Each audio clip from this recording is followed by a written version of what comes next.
It was a perfect spring afternoon at Riverside Park, the kind where the sun hangs lazily in the sky and children's laughter fills the air. James Anderson, a devoted father, had promised his 6-year-old daughter Lily a special daddy-daughter day after a busy week at work. Lily had been looking forward to it all week, marking off days on her little unicorn calendar and planning their park adventures. The park was bustling with its usual weekend energy, kids racing around the playground, parents chatting on benches, and the ice cream vendor's bell tinkling in the distance. James watched as Lily skipped ahead of him, her rainbow backpack bouncing with each step, her curly ponytails swaying in the gentle breeze. "Daddy, can we go on the swings first?" Lily called out, already running toward her favorite spot in the park. James smiled, quickening his pace to catch up with his energetic daughter. The sight of her joy made every stressful moment from his work week fade away. As they reached the swings, James carefully helped Lily onto her favorite blue swing, the one she claimed went super high. He began pushing her gently, their familiar rhythm setting in. Lily's giggles echoed through the air as she pumped her legs, trying to go higher and higher. "Look, Daddy, I'm flying," she squealed, throwing her head back with pure delight. James chuckled, his heart swelling with love for his little girl. These were the moments he lived for, simple, pure, and perfect. But something felt off. Between pushes, James noticed a woman standing near the bench about 20 feet away. She kept staring at them, her phone clutched tightly in her hand. At first, he tried to ignore it. He was used to occasional stares. Being a black father with a lighter-skinned daughter often drew attention, though most people were usually too polite to make it obvious. The woman, dressed in designer athleisure wear and oversized sunglasses, made no attempt to hide her scrutiny. She paced back and forth, repeatedly glancing at them while speaking in hushed tones into her phone. James felt his stomach tighten, but he kept his voice cheerful for Lily's sake. "Higher, Daddy. I want to touch the clouds." Lily called out, completely oblivious to the brewing situation. James continued pushing her, trying to focus on his daughter's joy rather than the knot forming in his chest. He'd been here before, the sideways glances, the whispers, the assumptions. As a single father, he'd learned to carry copies of Lily's birth certificate on his phone, along with plenty of family photos. It was a sad reality he'd learned to navigate, but it didn't make these moments any easier. The woman was now openly taking photos or videos of them. James could see her phone pointed in their direction, and his parental instincts kicked into high gear. He needed to stay calm, but he also needed to protect his daughter from what might come next. "Hey, sweetheart," he said gently, "how about we take a little break and have those special cookies we packed?" He thought it might be better to move to a different area of the park, away from the woman's suspicious glares. But before Lily could answer, James spotted 2 police cars pulling into the parking lot, their lights flashing. His heart sank. He knew exactly what was happening, and his mind raced with thoughts of how to handle this situation without traumatizing his daughter. "Lily, baby, remember how Daddy told you that sometimes people don't understand our family?" He began carefully, slowing the swing down. "Well, we might need to talk to some police officers and show them our special family photos." Lily's face scrunched up in confusion. "But why, Daddy? We're just playing." Her innocent question squeezed at his heart. How do you explain prejudice to a 6-year-old who only sees love? As the police officers began walking toward the playground, James took a deep breath and stood tall. He gently lifted Lily from the swing, holding her close. He could feel her small hand gripping his shirt. She always could sense when something was wrong, even if she didn't understand what it was. The woman who had been watching them was now walking briskly toward the officers, pointing in their direction. Other parents at the playground had stopped their activities, some pulling out their phones, others moving closer to watch the scene unfold. In those tense moments before the officers reached them, James held his daughter close and whispered, "Everything's going to be okay, Princess. Daddy's got you. He meant those words with every fiber of his being, even as he prepared himself for what was about to become a very public display of prejudice. As 3 police cars pulled into the park, their red and blue lights reflecting off the playground equipment, James felt his heart racing, but kept his expression calm for Lily's sake. Other families at the park stopped what they were doing, their eyes drawn to the unfolding scene like moths to a flame. 2 officers approached them first, while a third hung back with the woman who had made the call. James could hear her speaking loudly, pointing at him and Lily. That's them. I saw him grab her from another part of the park. The child clearly isn't his. Just look. Officer Chen, as his badge later showed, spoke first. Sir, we received a call about a suspicious situation. Would you mind speaking with us for a moment? His tone was professional, but carried an edge of authority that made Lily grip her father's hand tighter. Of course, officers, James replied steadily, though his pulse pounded in his ears. He prepared for moments like this, but living through it was different. I'm James Anderson, and this is my daughter, Lily. Lily, usually bubbling with energy, had gone quiet. She pressed herself against her father's leg, her small fingers digging into his jeans. The ice cream truck's cheerful music playing in the distance felt oddly out of place in the tense atmosphere. Daddy? Lily's voice trembled. Why are the police here? Did we do something wrong? The innocence in her question drew sympathetic looks from nearby parents, who had formed a loose circle around them.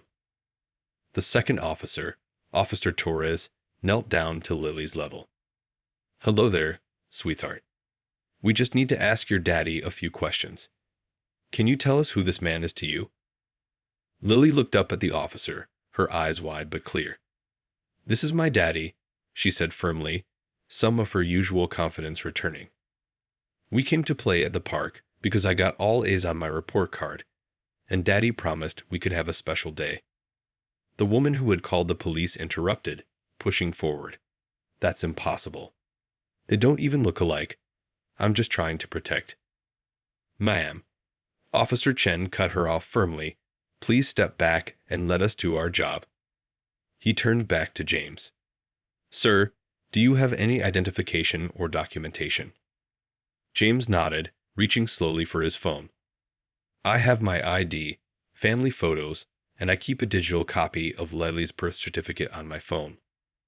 Unfortunately, as a black father with a biracial child, I've learned to be prepared for situations like this. As James showed the officers his documentation, other parents began speaking up. A grandmother who had been watching her grandchildren on the monkey bars stepped forward.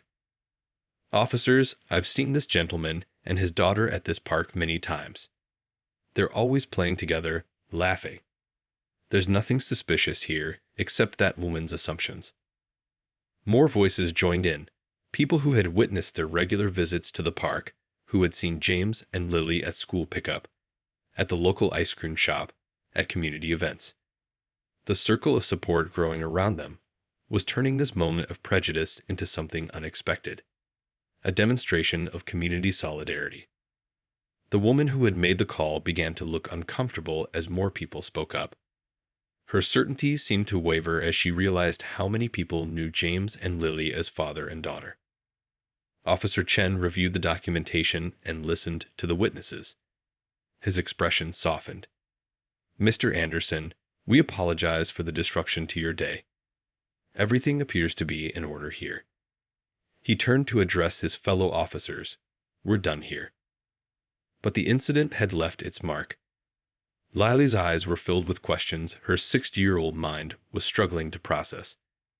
James knew this moment would lead to conversations he had hoped to postpone. Discussions about prejudice, about why some people make assumptions based on appearance, about why their family sometimes drew unwanted attention. As the police prepared to leave, the crowd of supportive parents remained. This day at the park had become more than just another instance of racial profiling. It had revealed the true character of their community, for better and worse. The aftermath of the police encounter left Lily confused and upset. Her small shoulders shook as she tried to understand why their perfect park day had suddenly changed. Tears rolled down her cheeks as she looked up at her father, her voice trembling with emotion she couldn't fully express. "Daddy, why did that lady think you weren't my daddy? Why did she call the police? Did we do something bad?" Each question felt like a knife in James's heart. He knelt down beside her, gently wiping away her tears with his thumb. Around them, the park had become unusually quiet. Parents were gathering their children, some shooting apologetic looks their way, others still filming with their phones. A few stayed nearby, forming a protective circle around James and Lily, their presence a silent show of support. "No, sweetheart," James said softly, pulling her close. "We didn't do anything wrong. Sometimes they don't understand that families can look different from each other. Remember how we talked about how you have daddy's curly hair, but mommy's fair skin?" Lily nodded against his shoulder, her favorite unicorn backpack sliding down her arm. "Like how Tommy in my class has two mommies, and Amy has a mommy with blonde hair, but her hair is dark like her daddy's." A small smile crossed James's face at her innocent comparison. Even in her distress, she was trying to make sense of the world in her own way. "That's right, princess. All families are different, and that's what makes them special." The woman who had called the police was still there, now looking decidedly uncomfortable as she watched this tender moment between father and daughter. Several parents were confronting her, their voices carrying across the playground. "How could you do this to a child?" One mother demanded, her own children watching wide-eyed from behind her. "Had you any idea what trauma you could have caused?" "I was just trying to protect," the woman began, but another parent cut her off. "Protect who?"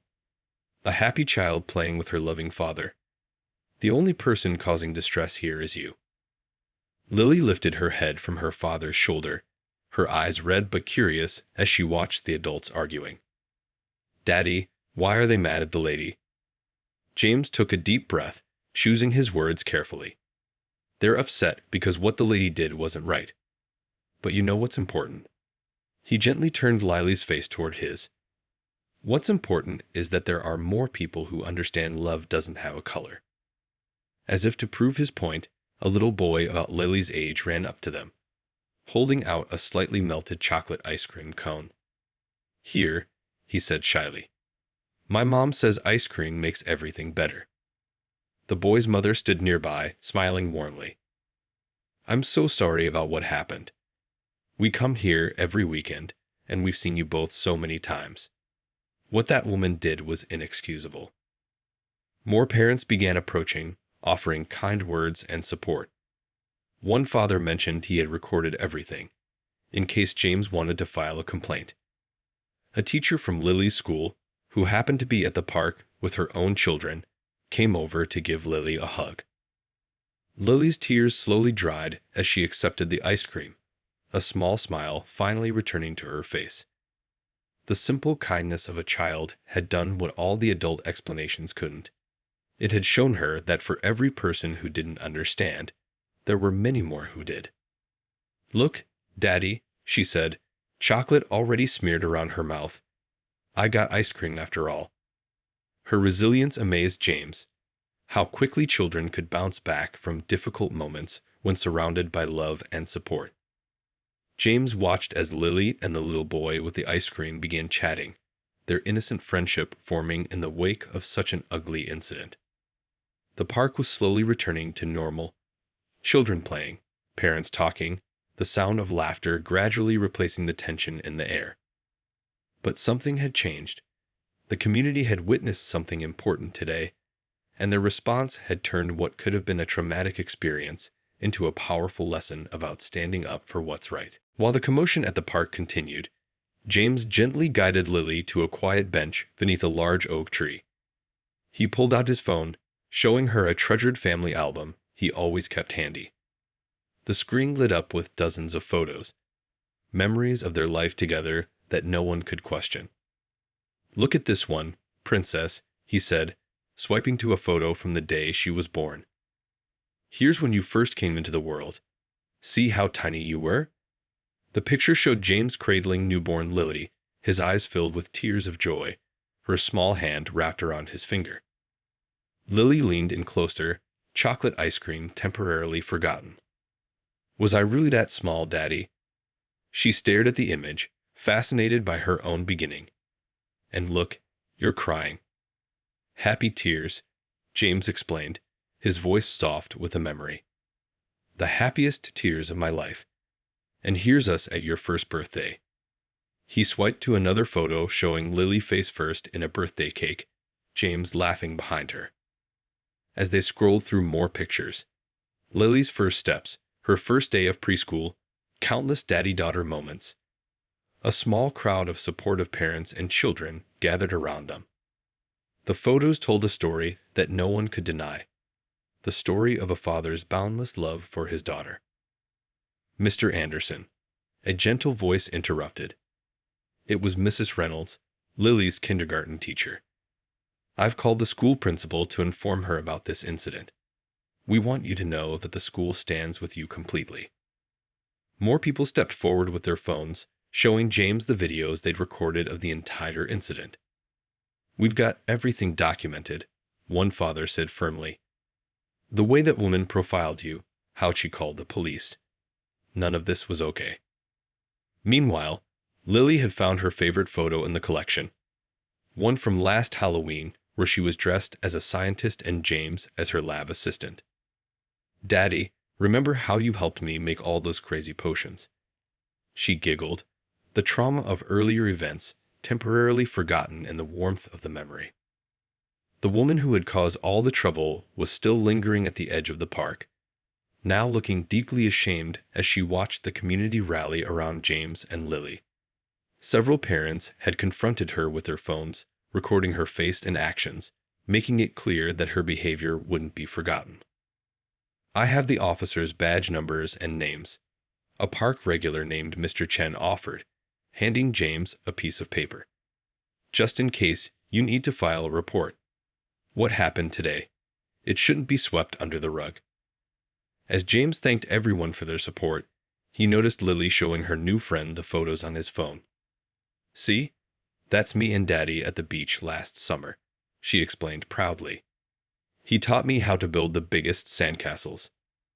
The contrast was striking.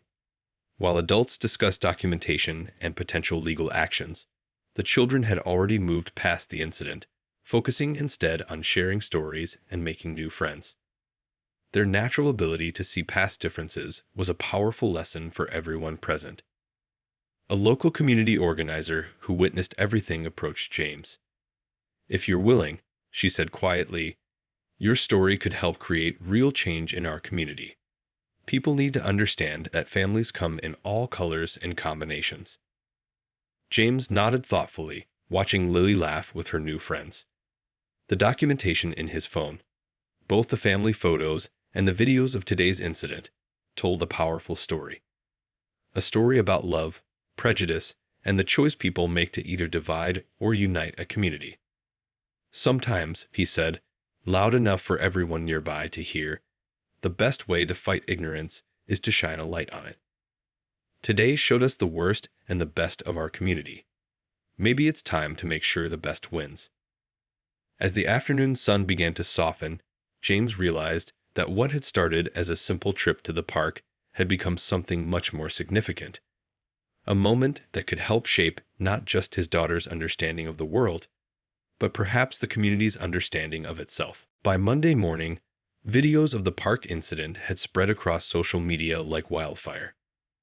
Local news vans lined up outside James's house, their satellite dishes reaching toward the sky like metal sunflowers. James had spent Sunday protecting Lily from the growing attention, but now they faced a new challenge, returning to their normal routine amid unexpected fame. Daddy, why are there so many people with cameras? Lily asked during breakfast, her spoon paused halfway to her mouth. She was wearing her favorite space-themed pajamas, her curly hair still messy from sleep. Well, sweetheart, James began, carefully buttering her toast.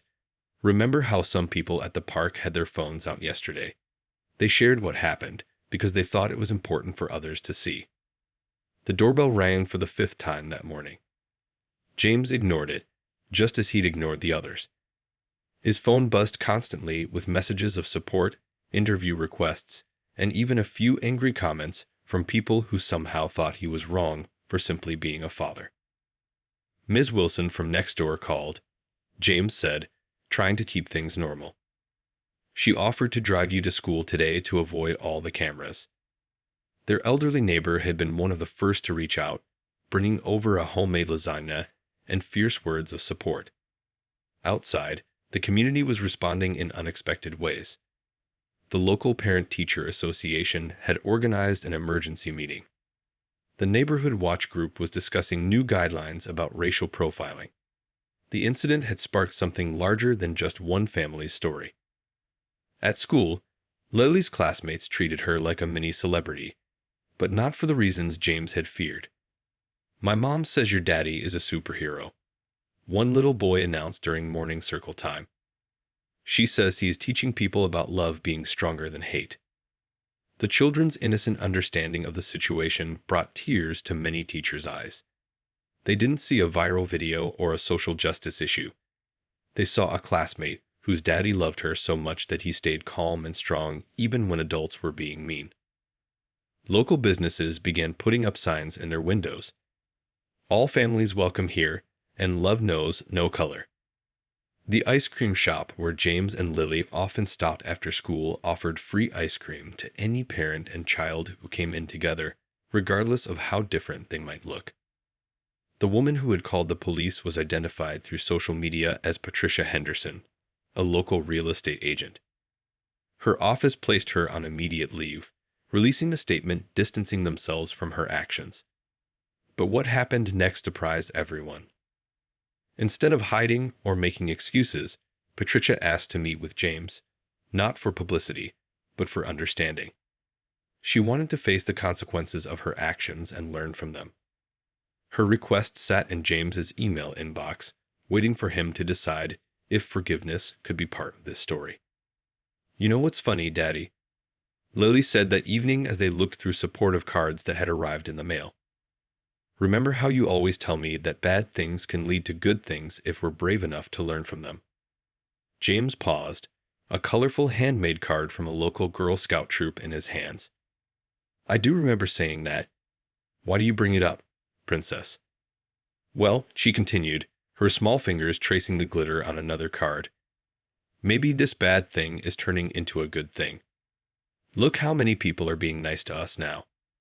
And maybe that lady will learn that daddies and daughters don't have to match to love each other." The wisdom in her words struck James deeply. The incident had indeed sparked something powerful, not just anger or outrage, but a genuine desire for change. Community leaders were organizing diversity workshops. Schools were planning special assemblies about different types of families. As the sun set on another busy day, James watched Lily playing with her toys, seemingly unaffected by the chaos their story had created. She had become, without choosing to be, a symbol of something much bigger than herself. The simple truth that love doesn't need to match to be real. The media attention would fade, James knew, but the conversations started by that day in the park would continue. Sometimes it takes a child's innocent question. "Why did that lady think you weren't my daddy?" to make adults confront their own biases and choose to be better. Patricia Henderson sat nervously in the community center's meeting room, her hands clasped tightly in her lap.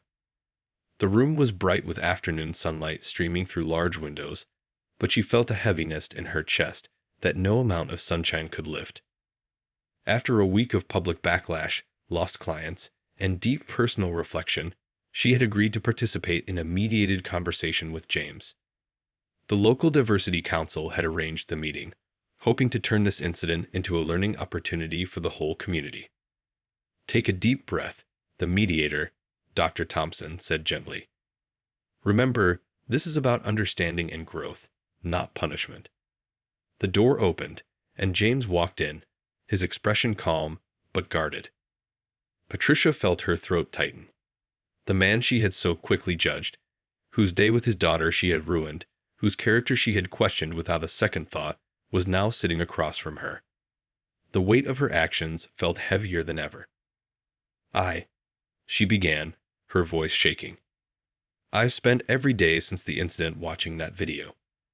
Watching myself become someone I never thought I was. Seeing the pain in your daughter's eyes. She paused, wiping away tears. I keep thinking about my own father, how he would feel if someone had treated him that way.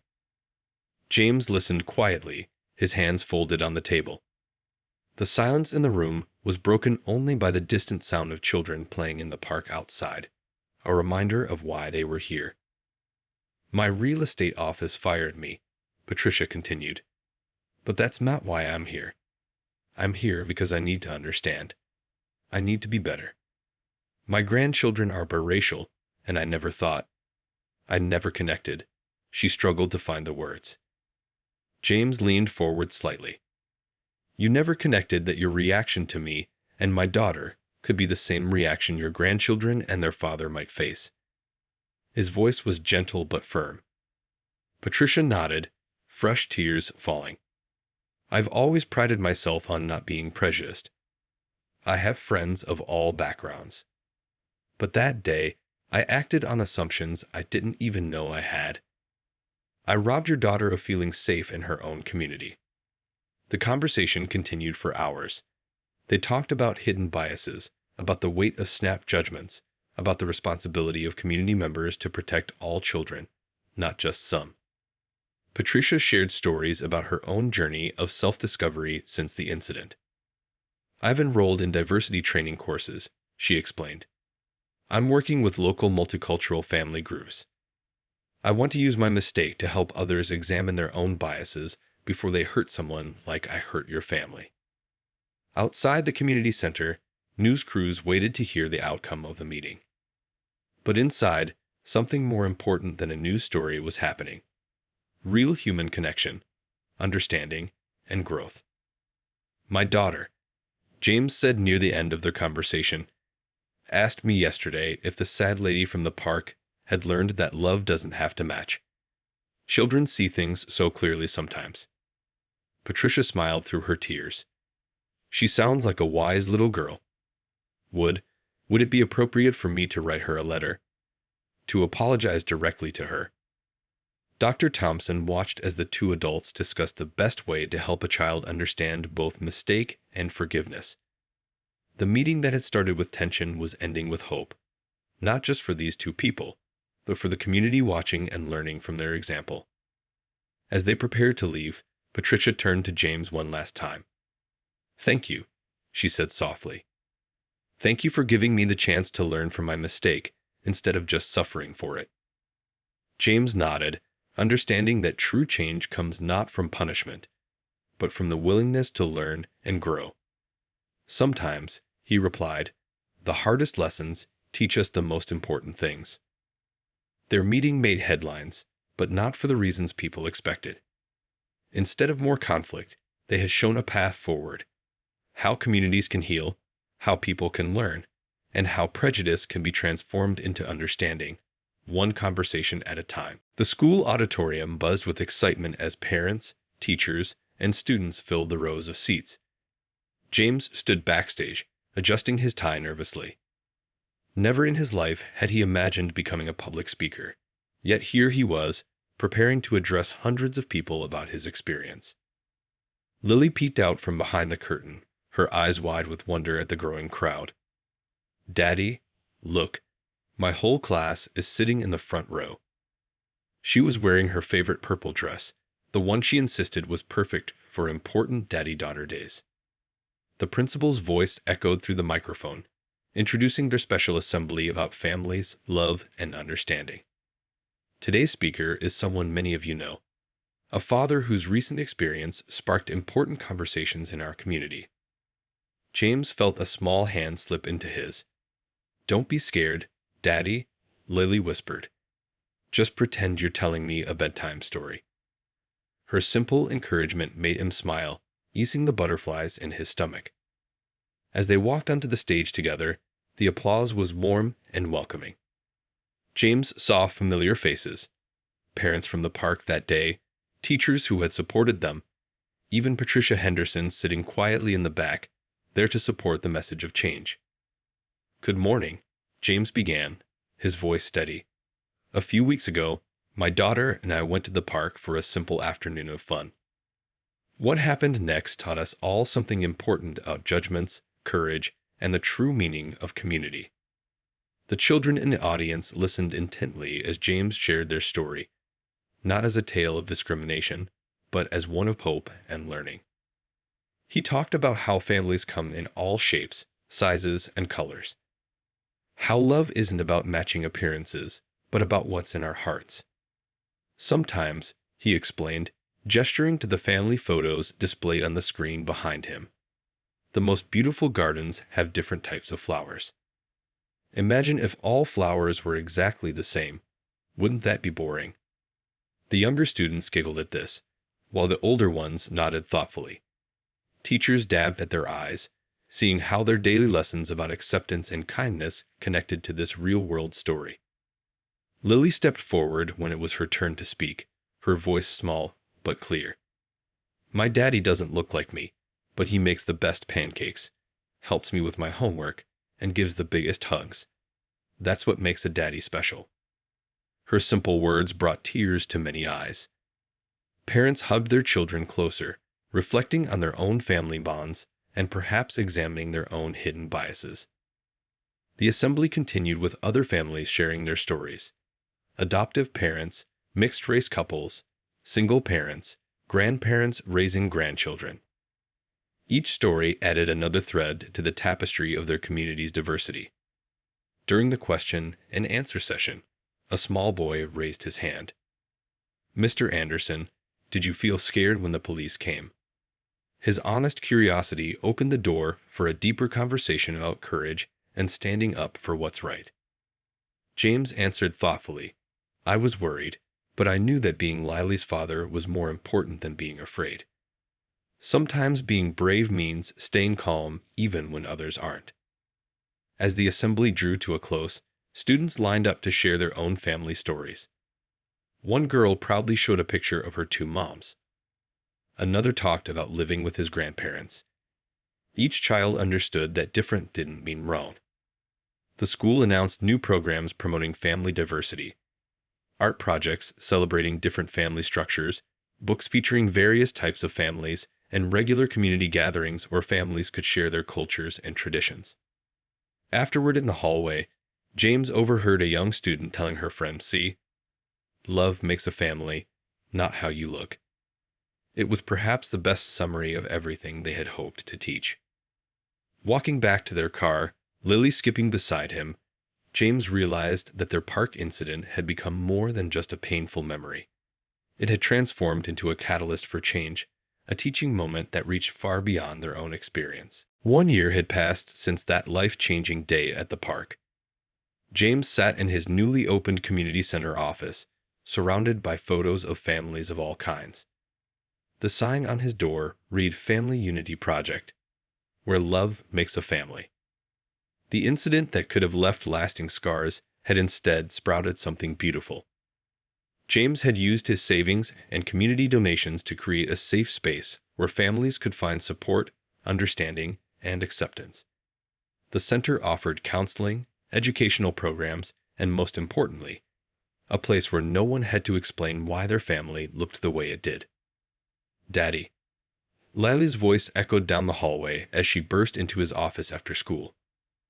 "Look what we made in art class today." She proudly held up a colorful drawing of what looked like a garden filled with different types of flowers. "It's beautiful, Princess," James smiled, examining her artwork. "Tell me about it." "Well," she explained, pointing to various flowers, "each one is different, but they all grow together in the same garden. Just like how all our families are different but grow together in our community."